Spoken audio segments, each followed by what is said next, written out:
also be sure to drop them in the chat. Here I am. How y'all doing today? I was just saying that we are coming to you live today to talk about the difference between employees and independent contractors. It's a concept that I see people getting wrong all the time. So I just kind of wanted to talk to you guys about it as we are headed towards the fourth quarter of this year. And I kind of just want to make sure that you all have your ducks in a row, that you have your I's dotted and your T's crossed when it comes to this topic. So again, I want this to be an engaging conversation. So if you have questions, make sure that you drop them in the chat. If you have any comments, make sure that you drop those in the chat. If what I'm saying is resonating with you, I want you to drop some emojis in the chat. I am an emoji girl. Like, I can't seem to send a text message without including some emojis, or I can't seem to make a post out on social media without including emojis. So emojis light me up, okay? So if y'all would just light me up with some emojis in the chat today, that would help me out tremendously. So again, today is Tax Tip Tuesday. It's brought to you by Tried and True Financial Services, where we help entrepreneurs with the ABCs of finance to simplify your accounting, budgeting, and credit processes. And today we are coming to you with a tax tip regarding employees versus independent contractor. And again, it's something that I see people getting wrong all the time. So I want you guys to make sure that you go ahead and drop some comments in the chat. If you have any comments or if you have any questions, please be sure to definitely drop those in the chat box for me. So here's the thing. Hang on one second for me, guys. I want to just get up on here on my other device and see if I can. Yeah, there we go. Sweet. All right. So I just want to make sure that you guys understand the difference between how to classify an employee versus an independent contractor. So if you can control, as a business owner, you have control over what is going to be done and how it's going to be done, then likely an employee-employer relationship exists. When it comes to independent contractors, you, as the employer, you do not have control over when something is going to be done or how it's going to be done. That's the kind of key things that you need to keep in mind when it comes to classifying an employee versus an independent contractor. The what and how versus when and how. So let me give you a couple of examples. For instance, I had a conversation with a young lady, and she has a body cream business, all right? And she has a booth at the mall, and she wants to hire somebody to staff her booth at the mall so she doesn't have to be stuck at the booth at all times.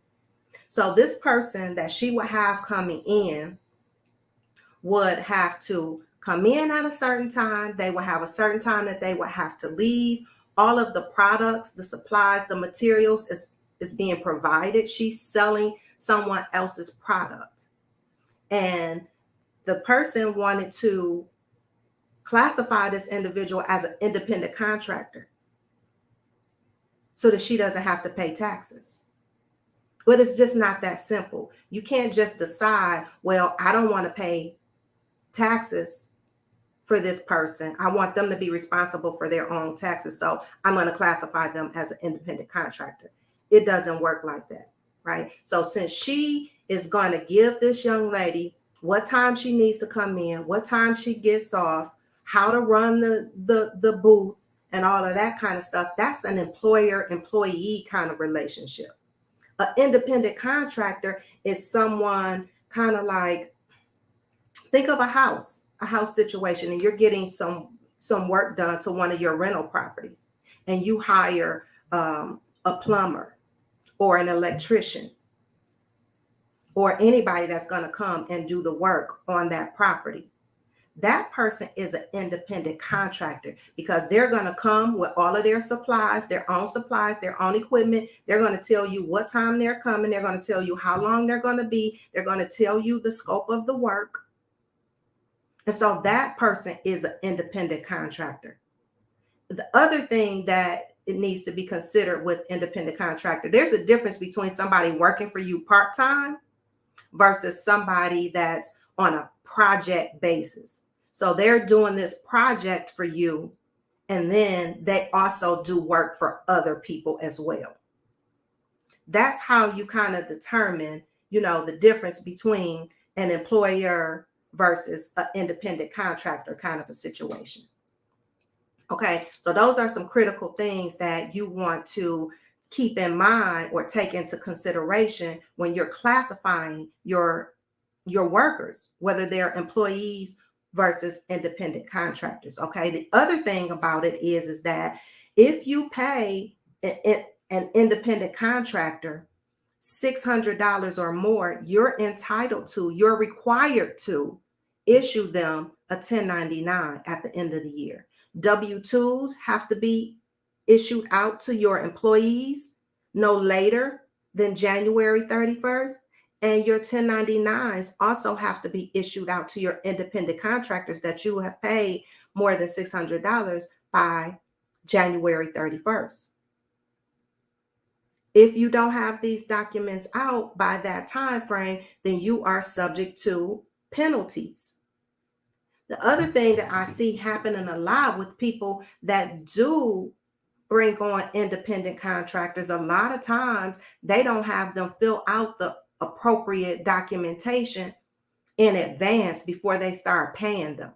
You need to have them fill out a W-9 in the very beginning so that you can collect their tax ID number or their social security number. So when it comes time to issue their 1099 at the end of the year, you have all of what you need: their address, their email address, their mailing address, their social security number, all of that information, their full name, so that you can issue the 1099.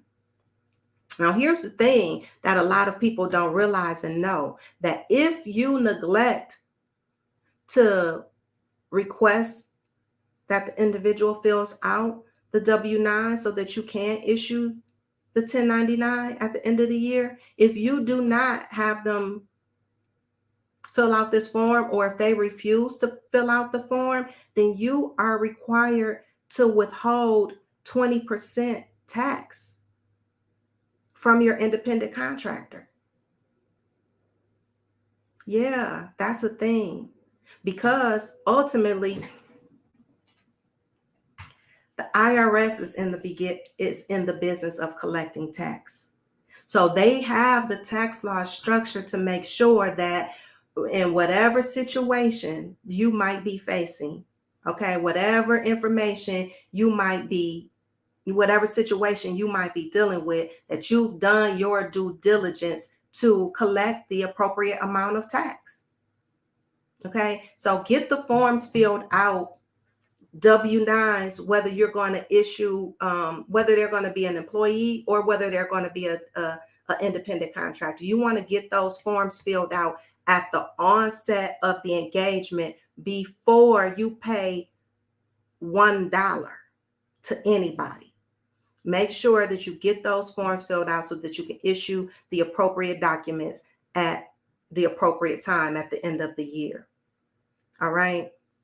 And so I just want to make sure that you have a really good understanding of when and how there is an employee versus independent contractor link out on the internet, particularly out on the IRS website, that you can go in and you can put in questions based on your specific scenario. If you're confused, or if the line is kind of thin and you're not sure whether this individual should be an employee, classified as an employee or independent contractor, then you can go up on irs.gov. The irs.gov is the great source of truth. To me, it is the source of truth. Of course, you can Google things, And Google is a good resource. I hear a lot of people kind of bashing Google. You do have to be careful with the information that you have to filter it. You have to vet it. You have to make sure that you've done your due diligence to make sure that it's accurate information.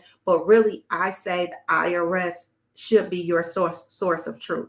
They're the ones that's issuing the guidelines, the compliance, the regulations. And so they are the ones that you should look to get clarity and understanding with regard to how something should work. And so when you need to bring on additional help, and we all need to bring on additional help at some point in time when we're operating our business, because we can't do anything alone. We can't do anything alone. We all need help.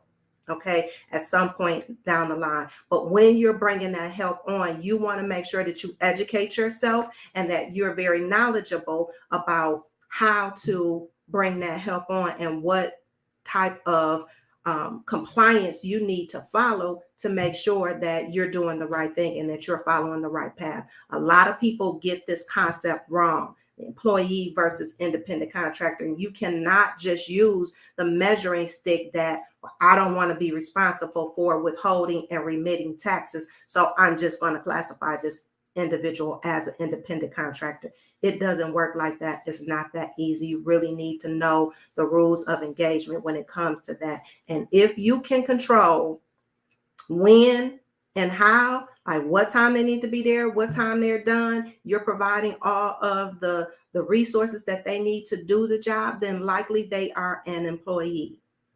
If, on the other hand, you're hiring this person or bringing this person on a contract base, on a project basis, and they get to determine when they come, when they leave, they're bringing all of their equipment, they're telling you the scope of work and how they're going to accomplish what it is you want done, then likely that person is an independent contractor. So I hope I've been able to bring some clarity to this kind of gray area of tax law and give you a heads up on how to handle the situations as they come up. But again, if you have questions, we're always here as a resource to kind of just talk through some situations with you to make those determinations, help you make those determinations as you move forward to make sure that you are in compliance. It is our humble desire to be able to help our business owners understand the complicated, complex tax law. And so if you have questions or concerns in this area, feel free to reach out. Feel free to email us. Thank you, Dana. Thanks for the comment. Glad you enjoyed the information. Thank you so much for jumping on. Yeah, but if you have any questions or concerns about anything in the future, feel free to go up on our website. You can always go up on our website and schedule a free consultation. We do offer free 20-minute consultations to go over any specifics to your situation that you may need help clarifying. We're happy to do that for you. And so we'll continue to bring these tax tips to you on Tuesdays.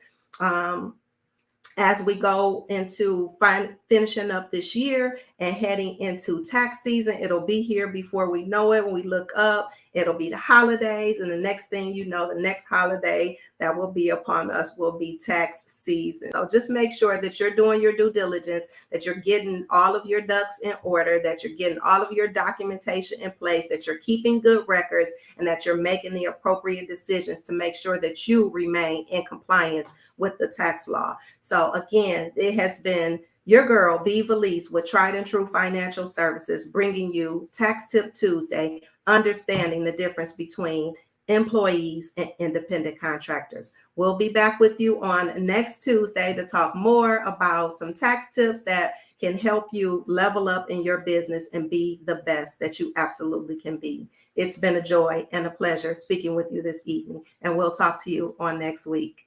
Have a good night.